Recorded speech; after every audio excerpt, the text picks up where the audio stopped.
Fala, futuros colegas! Sejam muito bem-vindos a mais essa nossa revisão, pensada sob medida para quem já está aí no sexto semestre e precisa dominar a hematologia clínica. Hoje, a gente vai destrinchar um dos temas mais clássicos de todos, os distúrbios da coagulação. E o nosso foco absoluto vai ser diferenciar e, claro, saber manejar as hemofilias e a doença de von Willebrand. Vamos deixar aquela decoreba chata de lado e focar em entender a lógica por trás de cada tipo de sangramento. Assim, garanto que ninguém aqui vai errar conduta lá na enfermaria ou perder questão boba na prova de residência. Bora lá? O nosso roteiro de hoje é super direto. 1. Investigando distúrbios hemorrágicos. 2. A doença de von Willebrand. 3. As hemofilias A e B. 4. Princípios de tratamento. E 5. Aquelas clássicas armadilhas de prova. Seção 1. Investigando distúrbios hemorrágicos. O paciente sangrando. Para acordar os instintos diagnósticos de todo mundo aqui, vamos direto para um caso clínico bem no estilo das provas. Imagina o plantão. Chega um paciente com sangramento mucocutâneo recorrente. Você pede os exames e olha só, a contagem de plaquetas está absolutamente normal. Mas o tempo de sangramento está lá no alto, aumentado. Pensa um pouquinho nas implicações fisiológicas disso. Se o número de plaquetas está normal, mas mesmo assim elas não conseguem estancar aquele sangramento primário, qual seria o diagnóstico mais provável? E a resposta correta é a letra C, doença de von Willebrand. O ponto-chave aqui é que esse padrão mucocutâneo, quando a gente associa com um número normal de plaquetas e um tempo de sangramento prolongado, aponta direto, mas direto mesmo, para um defeito de hemostasia primária de caráter qualitativo. Ou seja, as plaquetas estão lá, mas não funcionam direito porque a disfunção é na adesão plaquetária, que é justamente mediada pelo fator de von Willebrand. Seção 2. Doença de von Willebrand e as alterações na adesão plaquetária. Consolidando um pouco a fisiopatologia e o quadro clínico. Pensa no fator de von Willebrand como se fosse uma verdadeira cola, uma cola que é essencial para a adesão e para a agregação das plaquetas lá no endotélio quando ele sofre uma lesão. Sem essa cola, a gente vê exatamente os sangramentos mucocutâneos. São aquelas epistaxis recorrentes, o sangramento gengival chato, a menorragia. O laboratório clássico é esse: plaquetas normais, tempo de sangramento aumentado. E aqui vai uma dica de ouro para a vida. O tempo de protrombina, o famoso TAP ou TP, vai estar rigorosamente normal nesses pacientes, beleza? Bom, vamos testar o domínio de vocês sobre essa proteína com mais um caso.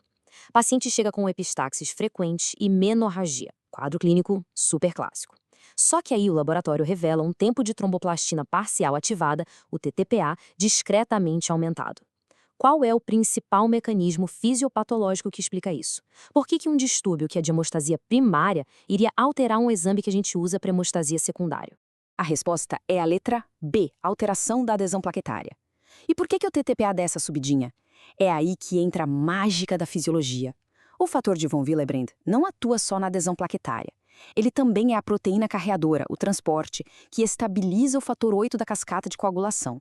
Então pensa comigo, se falta o fator de von Willebrand, o fator 8 fica desprotegido, degrada muito mais rápido e isso reduz os níveis dele.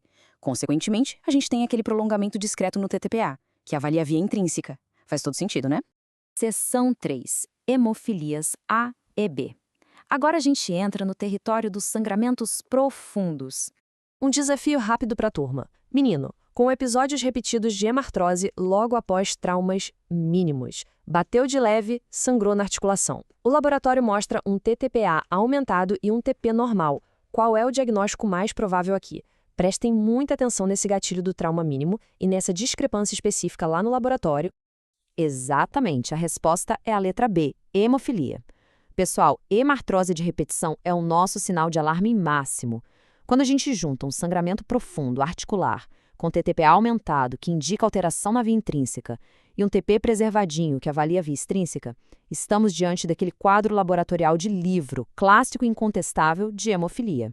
As hemofilias são distúrbios puramente hereditários. A hemofilia A é causada pela deficiência do fator 8, já a hemofilia B vem da deficiência do fator 9.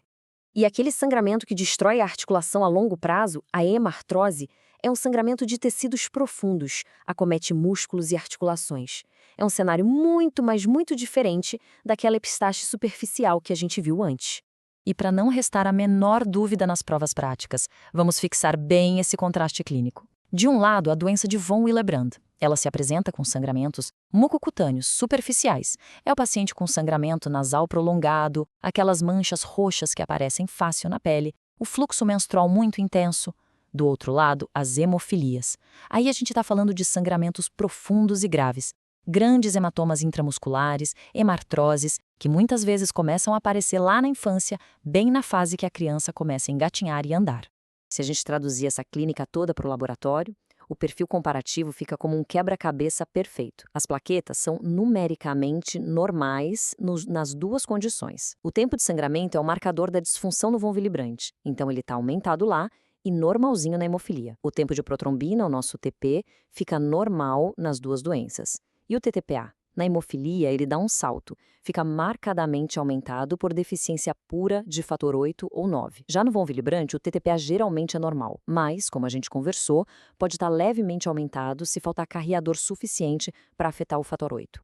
Seção 4. Princípios do tratamento, falando sobre reposição e as terapias adjuvantes. Mapeando as nossas opções terapêuticas. Nas hemofilias, a base de tudo é a reposição. A gente usa fator 8 recombinante para hemofilia A e fator 9 para B. Hoje em dia, a profilaxia simplesmente revolucionou o cuidado, usando infusões regulares ou medicamentos supermodernos, tipo o emicizumab. Já na doença de von Willebrand, a nossa abordagem é estratificada. Num caso leve, a desmopressina, o famoso DDAVP, estimula o próprio corpo a liberar os estoques de fator de von Willebrand. Agora, em casos graves, a gente precisa fazer a reposição de concentrados que tenham tanto o fator de von Willebrand quanto o fator 8. Resumindo a obra toda, a grande sacada é o uso do DDAVP para os casos leves de von Willebrand. Isso poupa o paciente de ficar recebendo o concentrado de fator o tempo todo, coisa que não dá para evitar nas hemofilias graves. Mas olha uma semelhança super importante aqui, os antifibrinolíticos. O ácido tranexâmico, por exemplo, eles são terapias adjuvantes sensacionais para ambas as condições. Ajudam demais a estabilizar o coágulo, principalmente em sangramentos de mucosa ou quando o paciente precisa de algum procedimento odontológico. Seção 5. Armadilhas de prova. Todo mundo sai da faculdade sabendo diagnosticar hemofilia. Mas o que acontece quando o paciente simplesmente não responde? Quando o livro falha na sua frente? Prestem muita atenção nesse cenário. É de alta complexidade e as bancas de residência adoram. Um paciente que já tem diagnóstico de hemofilia grave está lá no hospital fazendo a reposição de fator recombinante bonitinho. De repente, ele evolui com sangramentos persistentes, mesmo com tratamento em doses teoricamente adequadas. Qual hipótese precisa vir na sua cabeça na hora? Pensa com a visão clínica. Por que um tratamento que antes funcionava super bem perderia totalmente a sua eficácia do nada? A resposta é a letra B, o desenvolvimento de inibidores.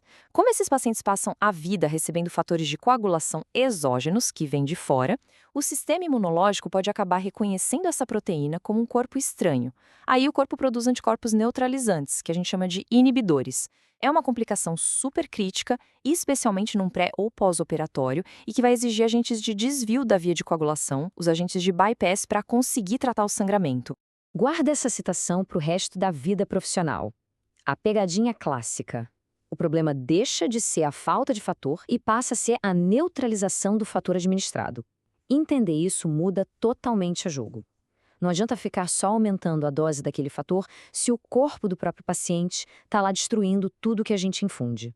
Para fechar nossa revisão com chave de ouro, deixo essa provocação. Como um achado laboratorial isolado, seja ele um TTPA prolongado ou uma contagem de plaquetas, deve sempre ser correlacionado com a clínica do paciente.